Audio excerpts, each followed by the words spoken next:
I would like for this to be a discussion course where if you have any question you can bring it up and we can hash it out, because this used to be the senior course in viticulture. Now at the moment it's the only course, so it's the only place where you have a chance to air your views and so on. But the course has so much material in it that we cannot really afford many questions and discussions in the class. So we hashed this over last year quite a bit, and we finally decided the only way we could handle this would be to have a volunteer discussion period in which where at least one or two of us would be present to discuss any of your side issue questions and so forth about viticulture. So anyway, this will be and is scheduled for room 1098 in Wixon Hall. Room 1098, Wixon Hall, on Tuesdays from about 4:15 until as long as you want to stay. It has to be about 4:15 because we don't get in from the lab until about 4 or 4:05 or 4:10.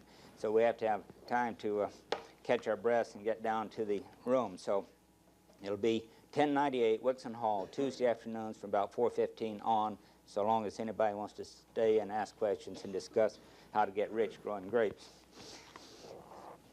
Okay, that takes, let's see. Okay, now we think we've got the classes pretty well settled now. The laboratories, I announced to you on the first day of class that we'd have 20 per session, but we're all human. We weaken, and we've allowed 24 per section in the lab. And this is going to cause some problems when we have indoor labs, but keep this in mind when we do have those indoor labs, that we knew there was going to be problems, but so many of you wanted to get into the labs that we decided to increase it to 24 each. So the lists are up. The list is up outside our main office, of the department office, and also outside my office for the students. The other thing is people are coming in sitting on the floor, so we're still trying to get a bigger room. So we're fighting for it, so we're ignoring it. It's just that we're having difficulties finding it. What other announcements was I going to make? That was it? Okay.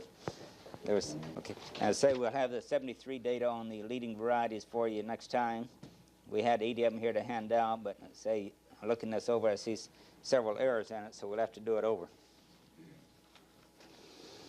Okay, now, we got 72 in the lab and all this business, and remember that part of the reason why we insisted on a personal interview with you was to try to overcome some of the problems of last year in which people came into this course a little bit disillusioned or misled and thinking this is going to be a sort of a fun course that you could sort of take it or leave it. And I will tell you about 50 times until you get tired of hearing it that growing grapes is knowing about a dozen basic principles and about 200 little details. And you better learn those little details. That's all I'm going to tell. You've got to learn all these little details. Why you plant a cutting of a rootstock 2 inches higher than you do of a cutting of own-root vines, why you bud it on the north side instead of the east or south, and so on. All of this is because I really, and Dr. Alley and myself and Dr. Cleaver, want to tell you how to grow grapes in California and try to make a success of it. And if you're not that interested in this course, you're not going to get a B. If you're really that interested and stay awake, you can get a B. If you really read the notes and really work at it, you can get an A. And hopefully go out, plant your vineyard, and get rich. Okay, so that's just a warning to any of you think about whether or not this course is worth it, because you're going to get a terrific amount of fine details, and there's a certain crude term that's used for some of these nitty-gritty little details that I get into, but believe me, we all consider them extremely important in how to grow grapes in California, which is what this course is all about. It's a professional training course, not a fun course. Okay, now to get into this professional course, one of the things that we must get down to is having some common language, some common terminology. And much of this lecture is going to be involved in getting across to you some of the terms that we use in viticulture. And some of them may sound rather simple and elementary, but it's necessary for us to know what we're talking about. For example, what is the trunk of a grapevine?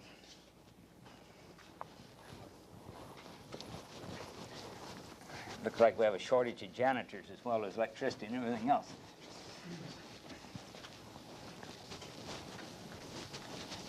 No, I guess we had a class in here last time. I'll get after the instructor for this course.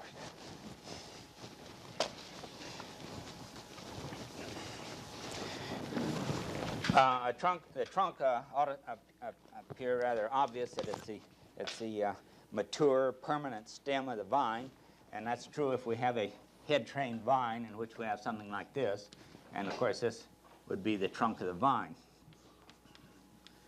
But one of the other things which doesn't really come out very well in reading the textbook is that in the cordon-trained vine, this part is also the trunk. This part here, the horizontal part, is just these two pieces are just branches of the trunk. But in our terminology, the trunk of the cordon includes all of this. So that this is, say, the permanent part of the vine. Now the head of the vine is where, obviously, where the trunk branches, whether it's branched like this or branched here.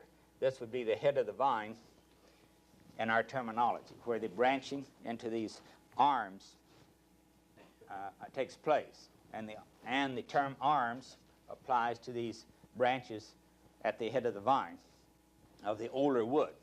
Now this is another little confusing point, that these are not, remember that these are not arms, they are branches of the trunk. And on a rather mature producing cordon-trained vine, you've got arms like this with spurs on them. Arms. These are arms, just as these are arms on the head-trained vine. And then off of these arms, we take spurs for the fruiting wood. And spurs, of course, are the basal parts of canes. And those are spurs then, whether they're on the head train or over here on the cordon-trained vine. Those are the spurs. And I say the spurs are the basal 2 or 3 buds of last year's shoots, which were canes before you prune them. If you prune them off, they become spurs. I said this may sound elementary, but we have to get these terms clear in our minds. Now, we have other, I said those are, spurs are the base of last year's shoots or canes.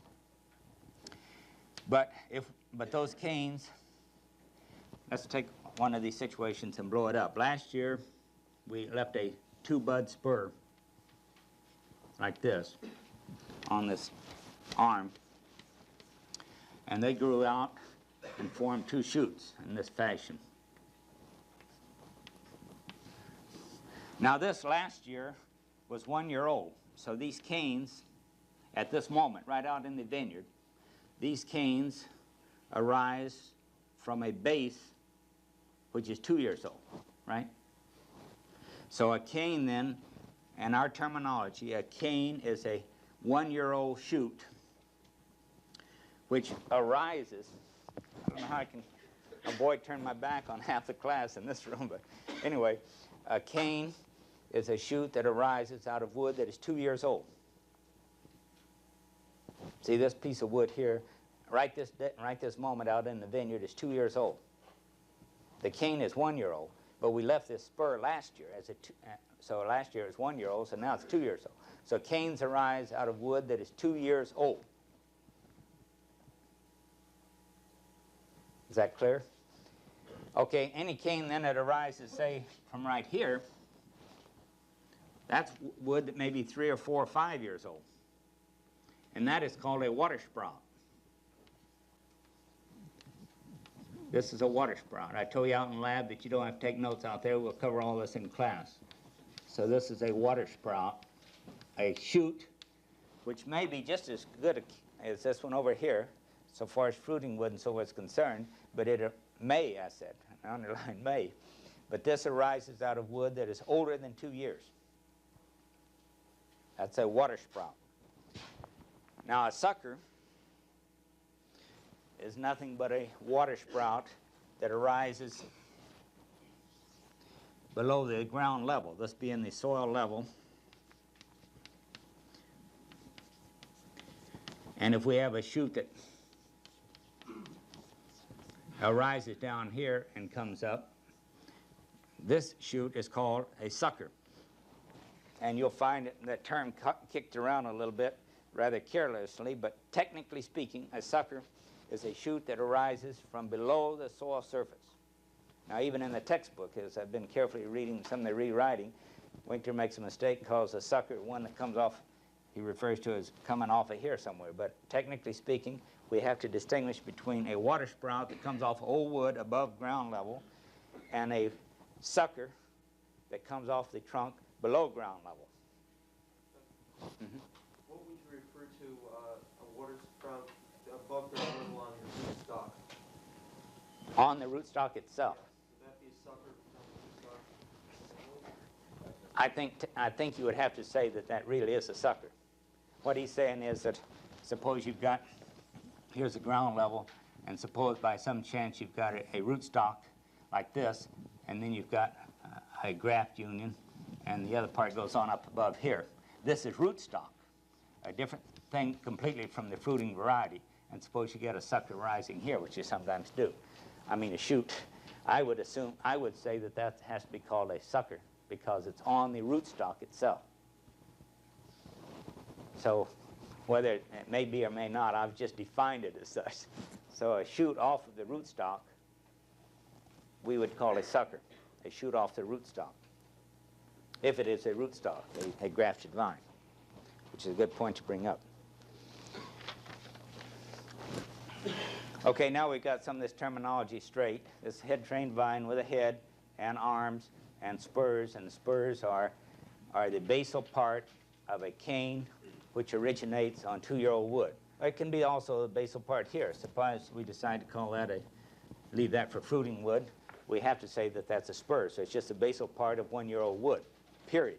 A spur is just the basal part of 1-year-old wood. Which, remember the distinction between a cane and a water sprout. A water sprout originates from old wood. A cane originates from wood that's only 2 years old. And I don't think for this class, because we made very sure that we have to go into things like internodes and nodes, except that out in the class in the vineyard the other day, someone was a little bit confused, especially when we went over and looked at the Rotundifolia, when I talked about the diaphragm in the cane. Now this is just a blown up portion of a cane, and this being the node. And if you cut through the cane of a vinifera variety, you'll find pith running all the way to the wood like this, except at the node in which there's a distinct woody portion going through it. And this part here is called a diaphragm.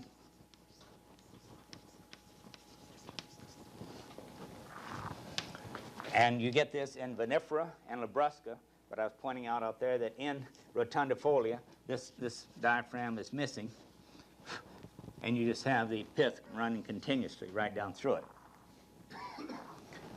So this was just a minor point to bring out there when I was talking about the distinction out in the field between the two species of Rotundifolia and vinifera.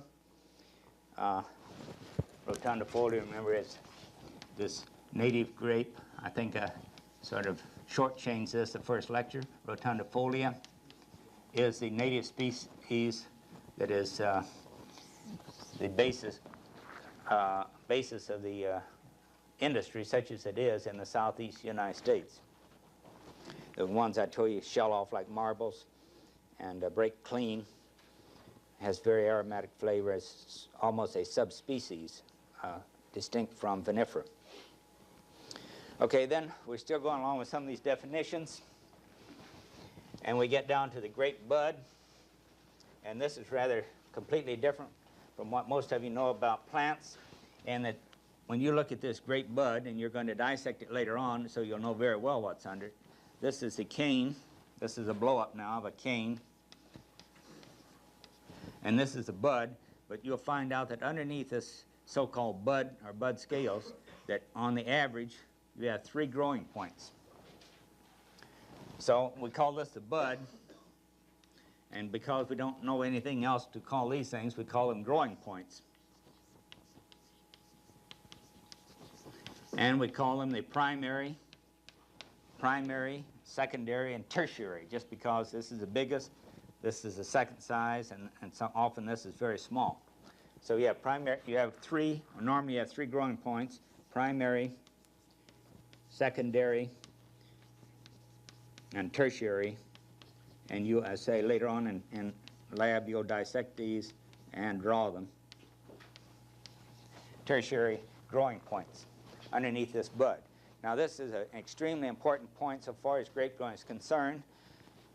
And as I say, it's quite different from some of the other crops because when we get around to talking about frost, under normal conditions, this one, only this bud grows. And these two laterals do not grow. But if something happens to the primary, such as frost, when it's out 6 inches long and you got a frost on it, then if this one is killed completely back, then frequently the secondary will take over and grow, or maybe the secondary and tertiary will grow. And with all varieties except Thompson Seedless, the secondary and tertiary may have this has the most potential for crop, but you'll frequently get half a crop off of this one if the primary is killed. If the primary shoot is killed, you will frequently get half a crop off the secondary if it'll push. So this helps quite a bit in our problems about frost. The big problem, which we'll get into, and I'll touch on this later when we get to it in detail, is that Thompson Seedless has practically no fruit in either one of these buds. But it's an unusual variety in that regard. But most of our other wine and table grape varieties, you'll get about a half a crop off of one or both of these buds if something happens to the primary. So underneath that bud scale that you look at when you're out there pruning grapes, you have usually three potential growing points. And in these growing points, again, different from most other crops that you're thinking about. If you're talking about, well, take peach or almond, because that's something all of you should be familiar with. Both of those varieties, one or the other, around Davis and so on, and that you have a bud, and that bud is a leaf or it is a flower. But in the case of grapes, it is neither. It's a small shoot. It's a little telescoped shoot, which is compacted into here. Inside this bud, you have all the ingredients of a little shoot. And inside and along with that shoot, if it's fruitful, you've also, right today, somebody expressed some surprise on this day in my office. Right today, in that little primary shoot, you have the clusters for this year's crop. They were formed last summer. So you have a complete shoot here, and I hate to keep using it every year because it begins to sound silly, but what you've got here is an old-fashioned pirate's telescope that he pulls out like that when he wants to spot the ship. In other words, this thing, when it starts to grow, it elongates. All this little telescope shoot just shoots up like that. And these spaces between, instead of being a micron apart or a couple of microns apart, becomes 4 or 5 inches apart in this first 6 or 8 inches of the shoot. And you're going to dissect that later on. You're going to pick out these little clusters and hold them on the end of a needle and show them to me. These little primordial or embryonic clusters, which are in those shoots right today. I say it's neither a shoot, it's neither a flower nor a leaf. It's not even a mixed flower where you have leaves and flowers, such as you might get in an apple. An apple has leaves and flowers all in that same bud, but no shoot, just leaves and flowers. But this has a shoot, either fruitful or non-fruitful. Now, one other point that we have to get clear here is the whole term of adventitious buds. Now,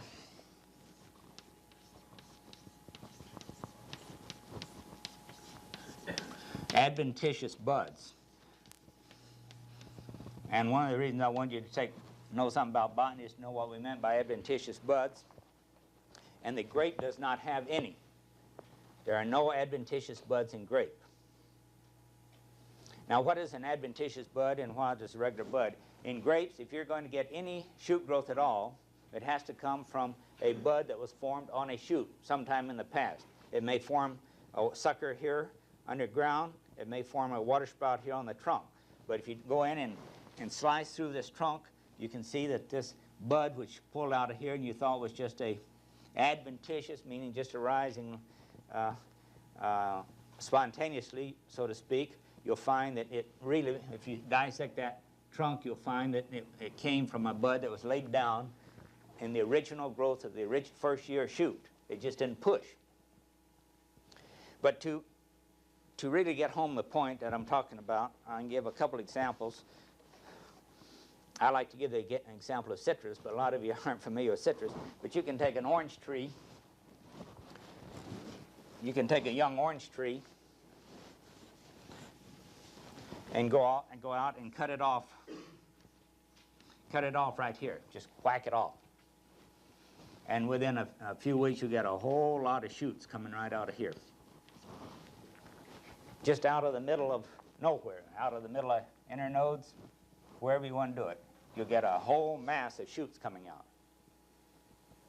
And to drive it home more for you on something that you know something about, all these black walnut trees that you see, even in out there in the parking area where you get in the bus, or out by our vineyard, or out on the road to Stonegate toward Winters, people, they cut back these black walnuts. And you get a whole mass of shoots coming out right at the top where you cut them back. Those are adventitious buds. They are formed through the stimulation of the pruning. But grapevines don't do that. You can cut a grapevine off. You can cut a grapevine off at this point here, and you're not going to get shoots arising here. The only shoot that will arise is this one, because there are no adventitious buds. And this seems hard to get across to students in viticulture, but this happens to be the case. Okay, then we want to bring up one other little point while we're at it, which I tried to talk about out in class or in lab, and we do talk about out there, is the necessity for very close pruning. In pruning of grapes, we have two basic differences in pruning of grapes. One is that if you're pruning off old wood, we usually leave, if we're going to cut off this, we leave a stub at least 1/2 the diameter. 1/2 the diameter from here to here. That's the general rule of thumb on pruning grapevines. If you're cutting off old wood, leave a stub at least 1/2 the diameter of the piece you cut off. Now this is sacrilegious, or something to people in pomology or in tree crops, because they're in all the pruning of that, you're supposed to cut them off just as clean as you can, right down as close as possible. And I feel sorry for some of you who are taking Crane's course at the same time you're taking mine, because Crane will throw you out of class if you leave stubs, and yet I'll throw you out of class if you don't leave stubs. If you're taking both courses at the same time, that's pretty bad. The reason we leave those stubs is that in vines, this wound at this point will not heal over. It will not callus over the top. So we leave the stub so that we can delay so long as possible decay organisms from working their way back into here, and hopefully the living part of the tissue out to this bud that we're going to keep will continue to grow, and that this area up in here will plug up and act as an effective barrier against decay organisms and keep this part active. If you cut it off very clean right there, then you can get decay organisms or drying out right back into that and make this cane then less effective or injured. Okay, but then I tell you in class or in lab that if you're cutting off this shoot, you've got to cut it off as a 1-year-old wood. 1-year-old wood, you've got to cut off just as clean as you can. So you have two different movements of pruning. Old wood, older than 2 years old, you cut off and leave a stub. But 1-year-old wood, you cut off as clean as possible. Well, now why? Well, if you go out, and as I showed you in lab, right at the base here, we have this bud here, then the buds get closer together, and they also get smaller, so that right down around here, you may have, let's blow this up, right down around the base here, you may have 3 or 4 or more little buds right at the base, which you can hardly see. And if you cut that off and leave, a 1/4-inch stub, instead of cutting off 1 water sprout this year, next year you can cut off 3 or 4. gives you lots of exercise. So you've got to cut 1-year-old wood off as clean as possible. Well, then you say, why do we leave this stub? Well, see, this stub now is already up well above this base, and all you're doing is cutting between two internodes. It's like cutting here. Basically, on old wood, it's like cutting right there. There's no basal whorl below it. It's only down here where the basal whorl comes in. So 1-year-old wood, if you're getting rid of it, you've got to cut it clean. And some of you weren't cutting it very clean last week. You've got to cut it as clean as possible. If you're cutting old wood, then you leave the stub. Okay? Now we can go on to some more of these definitions, which should be fairly obvious because you should have read them in the text, but we'll go over them quickly because they are so important. And that is to define such terms as vigor and capacity.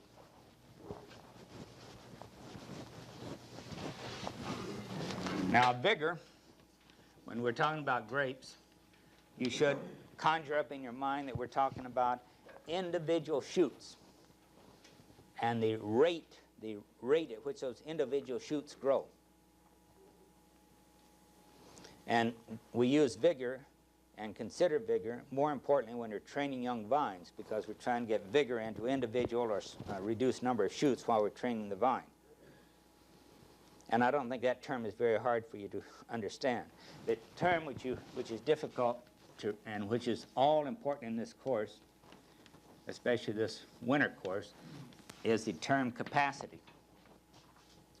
And capacity is the total horsepower, if you want to call it, the total ability of the vine to produce, the ability of the vine to produce both growth or wood, as I think it's stated in the text, plus fruit. It's the total ability of the vine to produce new wood growth and fruit. And this is what the next 2 months is all about in this course, manipulating this vine to get the right balance of growth and fruit. Because if you can take the vine has a capacity for these two things, but it's divided between these two things, the ability to produce wood and the ability to produce fruit. And if you want a lot of wood, then you've got to give up the fruit. If you want a lot of fruit, then you're going to have weak growth. And what pruning is all about is trying to get a good balance so that you have enough wood to maintain your fruiting for the next year, but still get the maximum amount of fruit that you can get. It's a matter of balancing. And I'll touch on that later, but say, if you don't get anything else out of the whole idea of the labs and everything else, this is the most important part, that the vine right today out in the vineyard has a certain capacity. And it has that capacity. You can take all the fruit off of the vine, thin it, or prune it severely, and get a great, vigorous growth, but you pay for it and giving up fruit. Or you cannot prune it at all and get a terrific crop, but you won't have any decent wood for next year's pruning. That's why I tell people when the freeway is going to take your vineyard for next year's expansion, as the paper said this morning, to build more highways for less cars to use, et cetera, et cetera. If you're going to lose your vineyard next year for some reason of subdivision or freeway or what have you, the best thing to do is to do very little pruning, the minimum pruning, and get a terrific crop, because you're not worried about the wood for next year. And in some foreign countries, this is about the way they practice grape growing, and then their vines are dead and or weak and have to be pulled out in 10 or 15 years. And the people who come here marvel that our vineyards are 50 or 60 years old, because we pay a little bit in the total potential of fruit each year in order to get good growth for the next year, and therefore maintain these vines for 50 years. Okay, we'll touch on that later as we get into it, but that's, as I say, it's the most important thing at the moment. Now we've got to distinguish between pruning and training. Although I say a lot of this is terminology, but we have to start out on page 1. And pruning and training both involve the removal of living parts of the vine. That's the definition of both of them. The difference in pruning and training is why you're doing it. Because in training, which is associated almost synonymously with young vines, training and young vines should be associated in your mind then, because training is a pruning with the purpose of affecting the permanent shape of the vine. The height of the head, or the arrangement of the arms, or the arrangement of these spurs, which will become arms, and so on. That's training. And pruning, which again I say is the removal of living parts of the vine, is done to influence the quantity and quality of the crop. Because then we prune to make this adjustment between growth and fruit. And pruning then is done to arrange the crop over the vine and to determine how much you're going to allow, how much crop you're going to allow, and this in turn affects the quality of the crop. And this is the most important single vineyard operation that is done, pruning. And several years ago I used to wax pretty enthusiastic on this point because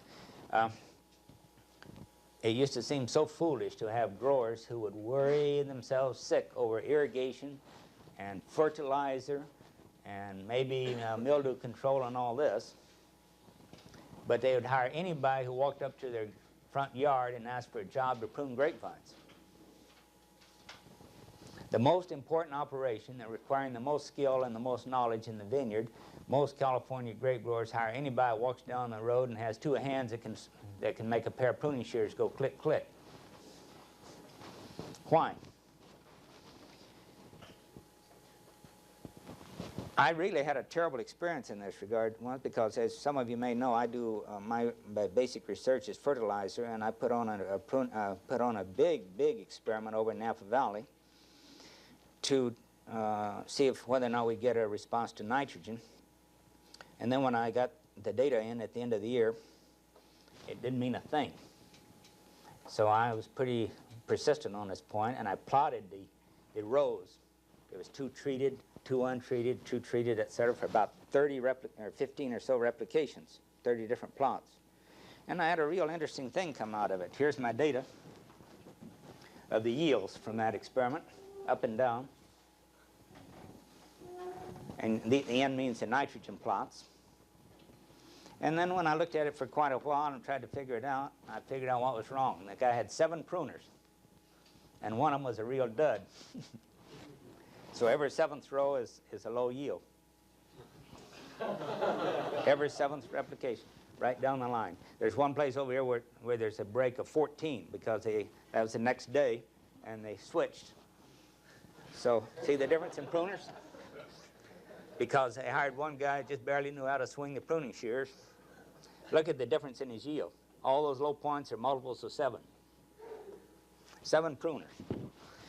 And yet he worried about whether or not he ought to put on fertilizer or not. What he ought to do is fire somebody. So this is really the most important operation you can carry on the vineyard. And if you really are going to go out and grow grapes, you must really pay attention to pruning. And that's why we're going to harp on it so much for the next 2 or 3 weeks. With wine and raisin varieties, as I told you out in the lab, it's usually the only way we thin the crop. That has been true in the past, mainly because of economics. With grapes, when the grapes sold for wine at $50 to $100 a ton, you cannot afford to send people out and thin them by hand for wine and raisin. You can for table fruit. But today, many of our important wine varieties, as all of you know, that's why this class is so large, that the price of wine grapes has shot up to $500, $600, $700, even $800 a ton. Now, some of you, $800 a ton doesn't register really on your minds, but what it is 40 cents a pound. See, $100 a ton is a nickel a pound, so you can just multiply it easily, whether it's $500 a ton at 25 cents a pound or what have you. And if grapes are worth 25 to 35 to 40 cents a pound, then it's certainly time to begin to think about thinning. leaving more buds on, leaving more leaves on, and thinning them and treating them like table grapes. They don't even get 40 cents a pound for table grapes. So if they can thin table grapes, why not thin wine grapes and raisin grapes? Raisins this year are $500 or $600 a ton, which means that the price on the fresh weight basis for Thompson's is up around $100 a ton. You can afford to do some thinning. But up until now, the only way we really thinned wine and raisin varieties is by using the pruning shears. You see, you say, well, what do you mean by using the thinning shear, or pruning shears to thin them? Here's a cane, goes way on out here somewhere. Whether you cut here or here, frequently means a difference of a couple of pounds on that a couple of pounds of fruit. So you can just wiggle your wrist and thin them by a couple of pounds with the pruning shears. So that's why we, as I say, the usual way to thin raisin and wine grapes is with a pruning shears. Either prune a little bit harder or a little bit lighter. And you do a fast job of thinning grapes. But that may not be what the grapevine wants, as we'll find out as we go on. But anyway, that's one of the main reasons for pruning, the way we do it, and one of the main effects of pruning. Now, in pruning, we take off, this sometimes surprises people, we take off a terrific amount of last year's growth. With many crops, well, some variety trees, crops and so forth, like citrus and maybe almonds and a few others, you don't do any pruning or very little, just to shape up the plant sometimes. But in grapes, we take off a terrific amount. And this question came up a few years ago as to just how much wood we did take off. And I persuaded Dr. Winkler to go out and do some work on some vines we were going to pull out, in which he pruned the vines, weighed the brush, and then pruned off all the remaining growth which had been left there, and weighed it. And on Thompson Seedless, which is cane pruned, see, it's cane pruned, we leave, this is how much wood we leave, the percent new growth left. In other words, the one-year-old wood that is left. And in Thompson, we leave about 12.5%. 1/8 of last year's wood is kept. But on other varieties, such as Revere and Cardinal, those varieties I told you that are pruned back to 1 bud plus, we only leave 2%. Only 2% of last year's wood. And Muscat, which is normally pruned a little bit longer, the data showed 5.3% of last year's wood was left. And Carignan and Tokay, well, Carignan, a heavy producing wine variety, they found they left 7.4% of the wood, and Tokay, they left about 9%. But you don't have to remember these figures except to keep in mind that we are taking off a terrific amount of the one-year-old wood in the pruning operation. So that with this problem then, or this factor, that pruning is the most important operation, that it determines the amount of fruit and indirectly then the quality of the fruit, and also the next year's wood growth, we've got to work on this whole matter of walking the tightrope on the balance factor, leaving enough wood to get a commercially acceptable crop, and yet get a decent, good enough wood for next year's crop to maintain this uniform cropping from year to year to year. And that's what I say we're going to talk about on this whole balance back and forth throughout the next few lectures. Okay, so then we get up to the reasons for pruning. One of the reasons, which I just gave you, is to cut down on the cost of thinning, or to do the thinning as we have practiced it in the past. I happen to be on a campaign to get over this idea that if you can thin table grapes, you can also thin wine grapes. And one of these days I'll present some data to prove this. But at the moment, one of the odd things about farmers, whether you like it or not, is that they are both the world's biggest gamblers and also, in our country at least, the most conservative element of our population.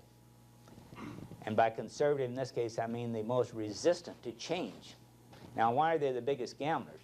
You can't imagine most people planting a crop, putting their whole year's activity into a crop which might be wiped out with hail or frost or a hot spell or something of this type. And yet, how many people that you know working in an office or something would gamble their entire year's income and their entire family's activities on something which might be wiped out by a hailstorm or some act of God? That's a real gambler. You ever think about that? The farmer's the biggest gambler there's around, and he's got to have cold nerves to do it, or else be very numb, one or the other. But anyway, it amuses me that people think that farmers are so plodding and so forth, and yet they're the biggest gamblers there are around. But on top of that, to get back to what I was getting at here, they're the most resistant to change. And I'm going to give you several examples as we go on through the course, but one of them is just what I'm talking about, is the very concept of thinning raisin and wine grapes. It's just something that it just won't penetrate. Yet, anyway, it'll take a while. But I get back to the idea that if they'll go to all this trouble to thin and girdle and hormone and cool and select and all this business for table grapes for 25 cents a pound, why won't they do a little thinning on wine grapes that are worth 35 or 40 cents a pound? Oh, because it's never occurred to us, and we just don't do that. That's what they tell me. We just don't do that. Who would ever thin a wine grape? Okay, so this is one of the purposes of pruning, and is to cut down or to take care of the cost of thinning to prevent the vine from overcropping. Now, these are the reasons the farmer prunes. I'm going to give you two viewpoints. I'm going to talk about why the farmer prunes, and then I want to say the effect of the pruning on the vine itself. But why the farmer prunes is to cut down on the cost of thinning, which is one reason, and you've got to know this. And, of course, to simplify the general vineyard operations. You have to have properly shaped vines and within reasonable growth and limitations in order to carry on cultivation and disease control. And now, especially now, to facilitate harvesting. Because with mechanical harvesting, you've got to prune them to a uniform style and so forth to fit into those mechanical harvesting requirements. And then finally, one that I touched on before, is that in this matter of thinning the grapes, and by pruning, you want to distribute, now listen to this, now I'll repeat it, you want to distribute the crop uniformly over the years and distribute the crop properly over the vines because of their size, big ones and little ones. You want to even out the crop load over the variable size of the vines. And then you want to distribute the crop around and proportionate over the individual vine. So you want to distribute the crop over the years uniformly, distribute the crop proportionally according to the ability of the vines to produce, and then on an individual vine you want to distribute the crop around that vine so that it's spread out so that you can give the best attention to the individual clusters. Now that's why the farmer prunes. What is the effect of the pruning on the vine itself? And the effect of the pruning on the vine itself is that by cutting off, we have one main good factor and one main bad factor of pruning. And the good factor, of course, is that you concentrate the growth into a reduced number of buds. You concentrate the growth into a reduced number of buds. In doing this, you cut down on the crop and on the food demand by the greater number of buds so that you get greater vigor. With the fewer growing points, you get increased vigor of the ones that you keep. Or as I sometimes try to use an example, if you've got a litter of pigs in which there's 13 little pigs, they're not going to eat as well if you've got 13 of them as you would if you only had 6. So by reducing the number of growing points, they're going to be calling on the mother vine for food. You increase the vigor of the ones that are left. That is the good point. The bad point is that pruning reduces the capacity of the vine. Every time you cut off a bud which has potential leaf surface or cut off wood that has food storage in it, you're cutting down on this overall capacity. So you have a weaker vine. When you cut off growing points completely, and take this to an extreme and say you cut off and leave only one bud per position and so forth, you're going to have reduced total growth. Maybe you'll have more vigorous individual shoots, but you will have reduced total growth, and of course you'll have greatly reduced fruit.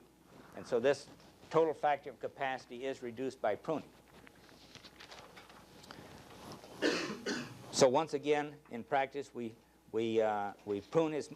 ideally we would prune as much as necessary in order to concentrate the growth and get this good point and get the increased vigor, but don't take it so far to the extreme where you reduce the capacity too much. So we're walking that tightrope that I keep talking about, between pruning enough to get vigorous, good wood for next year, but not so much that it's going to cost you in crop. And we've got another minute or two, but we take on a new topic right here, so I think that might be a good point to stop right here. Next time we'll go through briefly discussing the advantages and disadvantages of these various types of pruning, head, cordon, and king. This afternoon lab, we will have a lab unless we have a considerable rain. You have not been out